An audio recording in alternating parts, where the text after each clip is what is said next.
오늘은 우리 예수님이 죄와 사망의 권세를 이기고 다시 살아나신 부활절입니다. 그래서 온 교회가 한자리에 모여서 우리 연합으로 예배합니다. 세상에서 예수님이 다시 살아나신 사건만큼 더 중요한 일은 없습니다. 그래서 교회가 십자가를 강조하는 거고요. 우리 기독교의 심벌이 있다면 그것은 바로 십자가입니다. 그러나 만일 예수님이 부활이 없었다면 그 십자가는 아무런 의미 없는 그저 실패의 심벌이 되고 말았을 것입니다. 예수님 당시 유대인의 장례 관습은 자연 동굴이나 혹은 인위적인 동굴에 시신을 놓고 무덤의 입구를 돌로 안치한 후에 우리 필요에 따라 수시로 들어가곤 했습니다. 우리의 장례 문화랑은 전혀 다른, 상상할 수 없는 일입니다. 이렇게 다릅니다. 그리고 시체가 다 썩으면 다시 들어가서 가족들이 그 유골 항아리에 그 뼈들을 추려놓고 무덤 한쪽에 보관하곤 했습니다. 주님이 들어가셨던 동굴은 아리마대 요셉의 새 무덤이었습니다. 주님의 시신이 그 속에 안치된 3일째 되는 날 새벽에 그리고 미명에 주님을 따르던 여인들이 향품을 가지고 예수님 시신에 바르기 위해서 그들의 관습대로 무덤을 찾았습니다. 그런데 이게 웬일입니까? 돌문이 열려있고 들어가 보니 예수님의 시체가 없어진 겁니다. 큰일 났습니다. 갑자기 두려워 벌벌 떨고 있는데 두려움이 엄습해오고 겁이 가득한데 천사가 나타나서 이렇게 말하는 겁니다. 어찌하여 산 자를 죽은 자 가운데서 찾느냐? 여기 계시지 않고 살아나셨느니라. 그때 이미 예수님은 사망의 권세를 깨뜨리고 부활하신 후였습니다. 그런데도 여인들은 그 예수님의 부활을 몰랐기 때문에 부활하신 주님을 무덤 속 죽은 자들 가운데 찾고 있었다는 사실입니다. 세상에 온 모든 사람들은 죽습니다. 죽지 않는 사람은 없습니다. 그 사람이 큰 일을 하든 작은 일을 하든, 그 사람이 많은 돈을 벌었든 못 벌었든, 그 사람이 성인의 소리를 듣든 듣지 않든 모든 사람은 지금 무덤에 있습니다. 그러나 우리 예수님의 무덤은 없습니다. 왜냐하면 살아나셨기 때문에.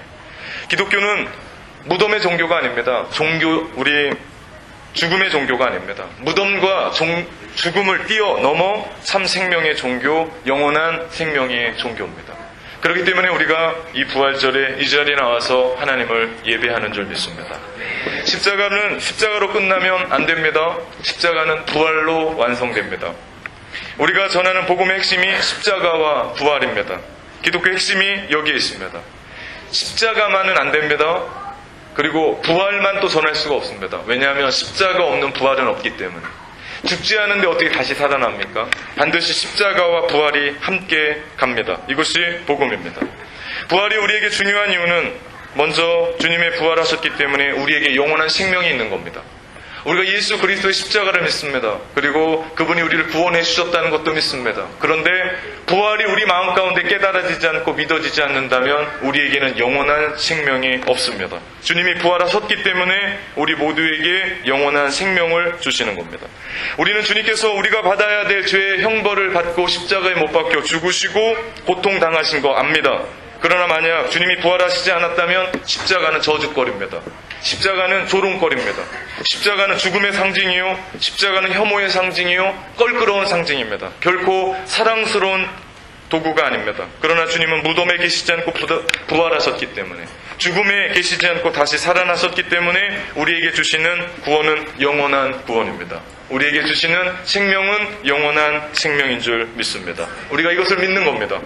누군가가 여러분에게 당신이 믿는 믿음이 무엇입니까? 물으면 당당하게 말씀하십시오. 주 예수 그리스도께서 나를 위해 십자가에 돌아가시고 3일 만에 부활하셔서 우리의 구원은 영원합니다. 내가 그 영원함을 믿습니다. 전하십시오. 이것이 복음의 진수입니다. 이것이 우리가 전해야 될 복음의 핵심입니다. 하나님이 세상을 이처럼 사랑하사 독생자를 주셨으니 이는 저를 믿는 자마다 멸망치 않고 영생을 얻게 하려 함이라. 할렐루야. 하나님이 우리 가운데 주신 말씀입니다. 또한 주님이 부활하셨기 때문에 주님의 말씀이 진리라는 것을 깨닫습니다. 세상의 모든 사람의 말은 그 사람이 죽으면 효력이 끝입니다. 아니, 그 자리, 있었던 그 자리, 권력의 자리 물러나면 그 사람의 말은 끝입니다. 목사님들의 책도요, 은퇴하신 목사님 책은 잘 안 팔립니다. 현장에 있는 목사님들의 책만 팔립니다. 아무리 좋은 말씀, 아무리 옳은 말씀인들 2000년 전에 하셨던 한 사람이 하셨던 그 말씀이 이렇게 능력 있게 선포되고 그 말씀이 살아 역사할 수 있는 것은 그분이 죽지 않으시고 살아나셨기 때문인 줄 믿습니다.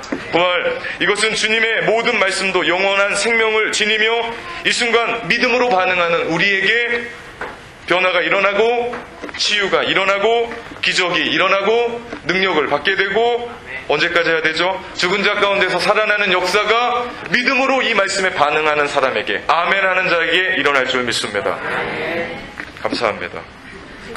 이것이 이 기적이 부활의 능력입니다. 주님이 부활하셨기 때문에 마지막으로 우리가 거듭납니다. 거듭난다는 것은 다시 태어난다는 얘기입니다. born again이죠. 한밤중에 니고데모라고 하는 선생님이 예수님을 찾아왔습니다. 예수님, 그는 유대인의 최고위 사내들인 공회의의 고위층 관원입니다. 당시 사내들인 공회의는 아무나 들어갈 수 없는 당시 실력자들로 몇 손 꼽히는 사람들 중에 하나였습니다. 그런데 그가 거듭남의 비밀을 알지 못했습니다. 예수님의 말씀을 기억하십니까? 네가 유대인의 선생으로서 어떻게 그것을 알지 못하느냐? 주님께서 말씀하십니다. 그렇습니다. 부활을 경험하지 않고는 다시 태어남을 알지 못합니다. 내가 부활을 믿지 않고는 우리에게 영원한 생명은 없습니다. 알 수 없기에 믿을 수 없는 것이고 믿을 수 없기에 우리에게는 영원한 생명이 있을 수가 없습니다. 니고데모가 말한 것처럼 그러면 다 큰 어른이 어머니 뱃속에 들어갔다 다시 나와야 됩니까? 라고 묻는 어리석은 질문을 할 수밖에 없는 겁니다. 제가 참 좋아하는 예화인데요. 여러분에게 몇 번 드렸을 겁니다. 제가 다시 한번 여러분에게 말씀드릴 겁니다. 미국 시카고 대학교에는 매년 세례의 날이 있습니다. 이날은 특별한 행사가 열립니다. 이날 학생들은 야외에서 점심을 같이 먹고 강당에 모여서 학교 측에서 초청한 유명한 신학 강사 혹은 사회의 여러 강사들로부터 강의를 듣습니다. 어느 해인가 폴 틸리라고 하는 유명한 신학 박사가 초청되어서 강연을 했습니다. 그는 2시간에 걸쳐 예수의 부활이 거짓이라는 것을 자유신학자들의 책을 인용하면서 강의했습니다. 강의를 2시간 동안 열변을 다 토한 다음에 예수의 부활은 거짓입니다 라고 마치고 질문 시간이 돌아왔습니다. 질문을 하는데 한 노인이 손을 들고 일어나더니 틸리 박사님 하고는 일어나서 사과를 베어 먹는 겁니다. 아작아작 씹어먹더니 간단한 질문을 하나 드리겠습니다 라고 말하곤 다시 사과를 베어 먹습니다. 박사님이 말씀하신 책들은 읽어보지 못했지만 하고는 뜸들이며 다시 사과를 먹습니다. 설교 시간에 사과 먹는 것도 되게 이상한데 강의를 듣고 그 질문 시간에 사과를 계속 베어 먹는 노인의 파격적인 행동에 많은 사람들이 의아해서 집중했습니다. 노인은 얘기합니다.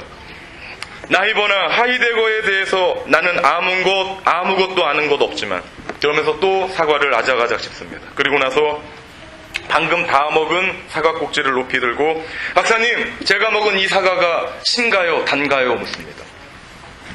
얼마나 당황스러웠을까요?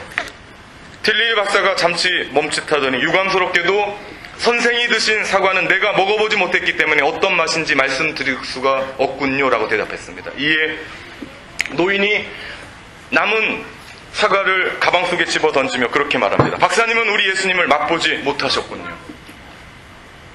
박사님은 우리 예수님을 맛보지 못하셨군요. 그곳에 모여있던 1000여 명의 학생들이 까르르 웃고 손뼉을 쳐대는 통에 강당은 삽시간에 유쾌한 소란이 일어났습니다. 얼굴이 빨개진 틸리 박사는 조용히 강단을 내려갔습니다. 그렇습니다. 아무리 신학을 연구하는 신학 박사고 그 신학 박사 할아버지여도 예수님을 체험하지 못한 사람은 예수님의 부활을 믿지 못합니다.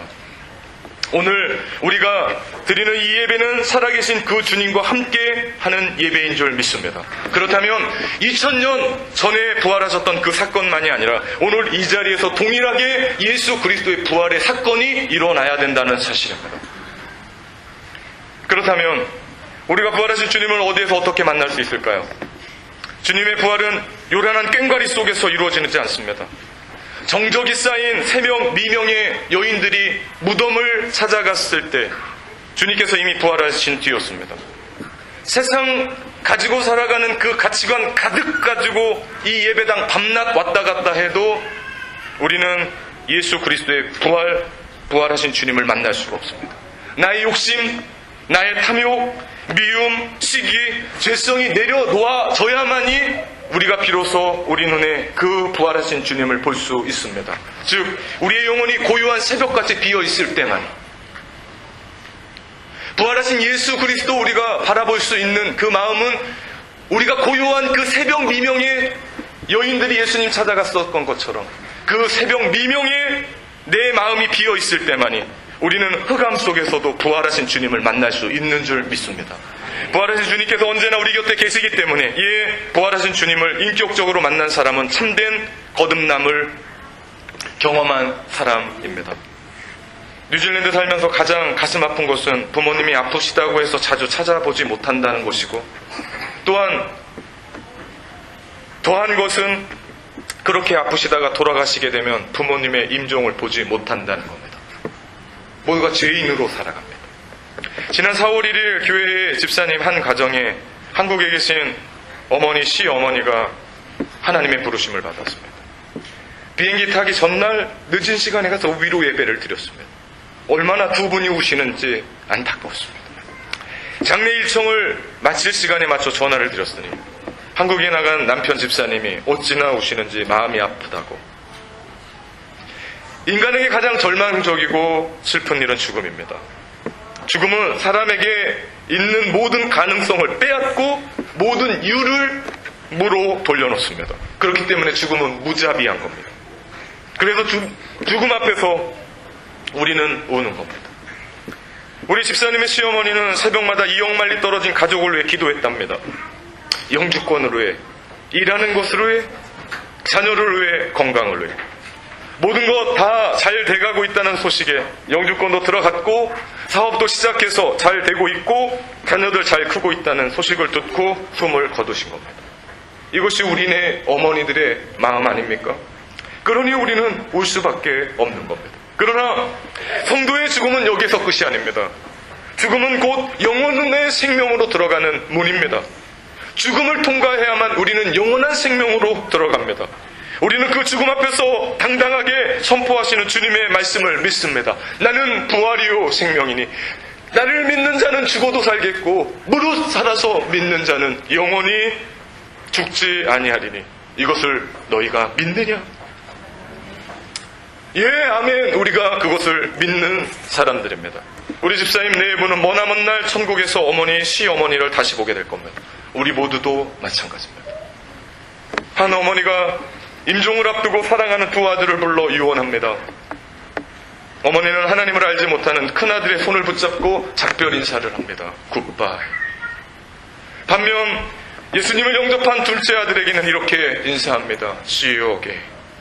사랑하는 성도들이여, 우리 어린이 여러분이여, 사랑하는 성도들이여, 예수님을 믿는 자는 죽어도 삽니다. 이것이 부활입니다. 기도하겠습니다. 부활하신 주님을 찬양합니다. 살아나신 주님 때문에 우리가 살고 주님 때문에 영원한 생명을 허락받았습니다. 감사합니다. 우리가 그 영원한 생명 지닌 자들로 생명의 가치를 누리며 실천하며 살아가는 우리 모두가 되게 하여 주시옵소서. 예수 그리스도의 이름으로 기도합니다. 아멘.